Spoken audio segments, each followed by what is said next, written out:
Welcome back to another episode of Millennial Real Life Budget Review, where I take a look at a real millennial's budget, their debt situation, and figure out how they can get out of their mess. And today we are taking a look at a couple who has over $239,000 in debt, and they have no issues spending money on food. Let's take a look in this video. Hey guys, it's Justine, your host of the Debt Free Millennials channel. Here we talk about all ways to help you crush your debt, achieve financial confidence that leads to more fun and fewer payments. If you're committed to that lifestyle, you want to be nosy and figure out what other financial mess is happening other than yours, you better subscribe, because in this series, we're taking a look at a whole bunch of different budgets, financial goals, debts, everything. And this application, this form that was submitted to me really caught my eye. So let's hop into the backstory. So this is a couple based in Providence, Rhode Island. They do have one toddler and they would like to have more children in the future. They're not sure that they can afford it. The wife's income fluctuates based off of how many patients that she sees. She's a nurse practitioner with her own business, and her husband is an analytics manager. Now, they've never budgeted until they found this channel, which is awesome. And she says, we have a lot of debt. Their top 2 to 3 financial goals are to, 1, build the emergency fund. I'm so happy to see that was number 1 priority. 2, pay off all the debts, including the student loans. And 3, a college fund for their child. They currently have $0 in their emergency fund and they really need help. Let's go inside of their budget and take a look at what's going on. It has been a while since I've done one of these reviews, so I'm really excited to hop into this. 1, because their income is incredible. They're planning on a $15,000 income month, and then they have their debt of $239,000. Insane. This is primarily coming from their federal loan. Their minimum payment is $1,392. They have $197,550 in federal student loans. They have a car payment with an outstanding balance of over $30K. Geez, what do you guys drive? And then they have $11,000 on a city credit card with 0% interest. I would love to know what the terms are for that 0%. How long is that going to last you? Because that could dictate exactly when you're going to pay that off in the debt payoff plan schedule. Taking a look at your fixed expenses here, I see a really high mortgage of $4,131, but when I was comparing that to your total monthly take-home pay, it's only just 27.5% of your take home, which is amazing. That's definitely a percentage that you'll want to keep in mind. And for those who are looking for a percentage of how much you should be spending on rent or a mortgage payment, ideally it should be between 25 and 35% of your take home, 35% being on the high end for those living in high cost of living areas such as Los Angeles, New York, San Diego, those types of cities. So the fact that they have it just under 28% is stellar. The one thing that is not stellar though, I was taking a look at how much you're spending on food. Now I know it's you and your boo and your child, a toddler, and we all know toddlers just pretty much eat frozen chicken nuggets and french fries all day long. So that doesn't cost a lot of money, right? $1,400 in groceries you had allocated, and you actually spent $1,650 in groceries, toiletries for this month. And then I got down to the restaurants and takeout, because when I see a high grocery bill or a high grocery budget, typically I see a lower restaurants budget because all of your money, all of your food spending is going towards groceries. Conversely, if you were spending a lot of money on restaurants, then I would see a really small grocery budget. But both of these are really high.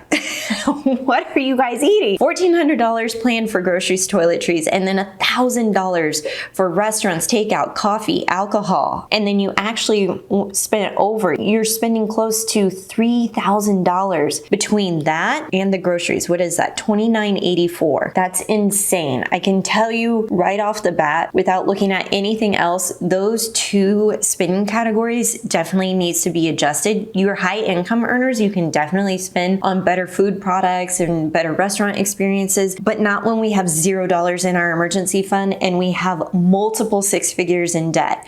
So that's just like, whoa, blowing my mind right now. Your daycare costs are super high too, $23.43. I'm not sure in Rhode Island it should be that expensive unless you're sending them to some sort of like private preschool type situation. I think I'd pay a lot in daycare living in LA. We'd pay close to $2,000 a month. So I'm like, what is this getting you? An idea, by no means am I asking you to change your path for your child's education, but that definitely caught my eye as well. So taking a look at everything else, your other fun money spending is actually quite reasonable for everything else. Like shopping $100, really? Clothing you had allocated $200, but you really spent $1,240. So I'm kind of curious about that. That may be something that you have to increase over time. Fun money is probably something you'll want to increase as well. Health and fitness. You did have a note here that fitness includes Planet Fitness that you never use. So if you're not using it, maybe it's time to get rid of it. But even 147 or 225 on fitness or a personal trainer or something like that is totally fine. Your miscellaneous of 652, I'm like, what is that? 652 is really high unless you had like a parking ticket or something weird that popped up for this particular month. I would look into making that its own category if you can determine what exactly that miscellaneous expense was, figuring that out. Also, the emergency fund only had $250 going towards it, which is simply not enough. And the reason I know that is because looking at all of your fixed monthly expenses, I did a sum of that, which was $9,173. I subtracted $230 because it looks like you pay for a house cleaner, which is great, but we're gonna take that out because in a true emergency, we would not be paying for a house cleaner. We would be covering our essentials, the groceries, the mortgage, the cell phone, internet, everything that you've listed here, daycare, baby supplies, but not the house cleaning. Also cat food, holy cow, $350 is your cat eating caviar? Like that, you guys, like with the food, this is kind of blowing my mind. So I think there are definitely adjustments to be made. A really good tool for you to use is a spending audit and a spending tracker. You can actually pick that up inside of my Spend More, Debt Less workbook. This workbook just got a brand new overhaul and redesign. I'll link to that in the description box below if you want to check that out. But there's a really great activity for spending on problem areas such as food. I always see as a big one, or spending on takeout. That's a big one, and being intentional in writing it down. That aside, going back to the emergency fund, you definitely need at least $9,000 in your emergency fund because that's equal to 1 month of living expenses for you. 2 months of living expenses would be equal to about $18,000, and 3 months of living expenses is $27,519. Ideally, you want to stair step this approach, baby step that goal. This is your first goal in turning things around financially, is getting that starter emergency fund built. Think about it. Whenever you've had an unexpected expense, such as a flat tire occurred, or you dropped your phone and it broke and you have to figure out how to pay for this unexpected medical bill that popped up, where does that money typically come from? If your answer is a credit card, you're doing it wrong. You need to absolutely have cash on hand to pay for the unexpected. If one of you was to lose your job, or you somehow get a lack of patients coming in from your nurse practitioner position in your small business, if you're not seeing that income come in, what are you doing? Where's that money coming from to keep you afloat? It comes from the emergency fund, which is why I stress the importance of it. Now, I was pleasantly surprised to see you did have a net of $1,147 for your planned money, but you actually were spending a bulk of it, and it's probably because you left out this $1,100 out of the plan, and you probably saw it in your checking account and thinking like, oh, we have money, we can spend it, when really you didn't. That money needed to go towards the emergency fund. So if I was to rework this, I would really put in a shit ton of money towards your emergency fund, basically. Let's see if I can get away with about $1,400. Yeah, I think we can do that. And I didn't even touch your restaurants and your groceries, but these are 2 items that I would drastically reduce. And I would try to think about, okay, if you've been doing $1,300 in spending here, like we need to get this down and baby step your restaurant spending down from $1,300 to $1,100, then $1,100 to $900. Or if you're like, no, I want to go scorched earth with it, as a lot of people do with like diets and things like that. Try a no spend challenge for 7 days. Try a no restaurant spend challenge for 14 days. See how that works out for you. I want you to start creating awareness around your spending habits. Are you buying out of habit? Are you buying because you just had lack of planning? Or are you being intentional about it? And I think these are definitely two areas for you guys to work on this year is food, just food spending in general. Okay, so if I was to know we could do 1,400, honestly, can I just like do this? I really want to do this. Even $1,000 for your grocery budget seems really generous. So then I just freed up about $900. So let's see if I can do can I do 2,200? 2,200. If I can do 2,200 towards an emergency fund each month, and let's say I want to build this up to $15,000, be reasonable, 6 months, about 6 months to hit 15K. And I think that would be a really great goal for you to work on. I know you're like 6 months, no, I need to go faster, then I would really work on reducing the spending here. But ideally, we are paying minimums on debt until we can get this emergency fund boosted. It definitely needs a big boost for you guys. And I think the reason why your emergency fund is so high compared to maybe what you've seen on these other reviews is because you've got a higher mortgage payment, you've got higher food payment, you've got daycare. Like daycare and mortgage really are the two fixed expenses that really can't move. And so that's why your emergency fund is a lot higher. But ideally that starter emergency fund of 2 to 3 months of living expenses. Now let's go over to your debt plan, because after you get that starter emergency fund built up, then we would be working on paying off your debts. And you only have 3 debts, which makes things simple, but they also have high amounts, right? That federal student loan is insane. And at minimum, you'd have to be making around $2,180 in your monthly payment in order to make minimums there.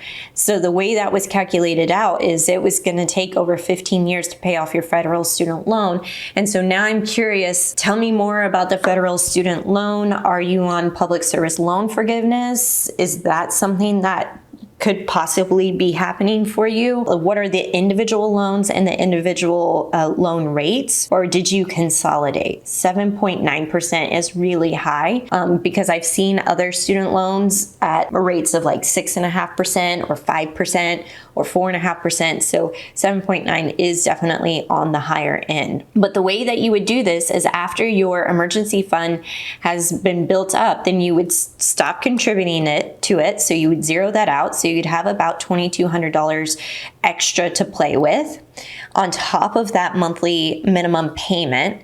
So let's call this like, I don't know, $4,200 all in. So you have an extra $2,000 to put towards the student loan debt. And now this looks a whole lot more reasonable. So if I can get you on a debt plan that has you debt free in less than 5 years, how would that feel to you? If you're like, 5 years, we're just gonna grind it out. And I say grind because I really did not touch hardly anything except for your food spending. Everything else was like completely untouched. How does that feel for you? And keep in mind, you can keep this as fluid as you want to. Let's go hard with doing that snowball for the extra $2,000 payment and see how that feels. Maybe there's a month where you need to decompress and take a weekend trip with your family. Nothing too extravagant, but something where you're going to build in mini rewards for yourself. I hate the scorched earth approaches when it comes to debt-free journeys because I feel like people quickly burn out, which is why I really want you to still spend on the fun stuff. So you can do that by building in mini rewards. What would happen if after you paid off your city credit card, what could you guys do as a family to celebrate that? What would you like to do after you pay off your car completely and you say like, I own this vehicle, this one's mine, it's not the bank's, it's not the dealerships, it's mine. How would you celebrate that? Focus on those mini rewards. I feel like this is especially important for those who have a lot of debt, high amounts of debt. Those folks really need to build in, I mean, everybody, but especially those who have high amounts of debt really need to factor in these mini reward milestones because it's going to keep you going. What did you think of this particular budget? great high income earners, but also lots of high debt and definitely a problem with spending on food. But that's something that can be easily corrected with intentional spending. When I talk about intentional spending, it means we're actually focusing on spending on the things that we love and cutting out the rest. I speak more about that inside of my Spend More, Debt Less workbook, which you can pick up for sale using the link below. If you like this one, give it a big thumbs up. Let me know. Do you want your budget anonymously reviewed? If so, click on the Google form below. The more details that you give me, the better advice and guidance that I can give you. Don't forget to subscribe, and I'll catch you in the next one.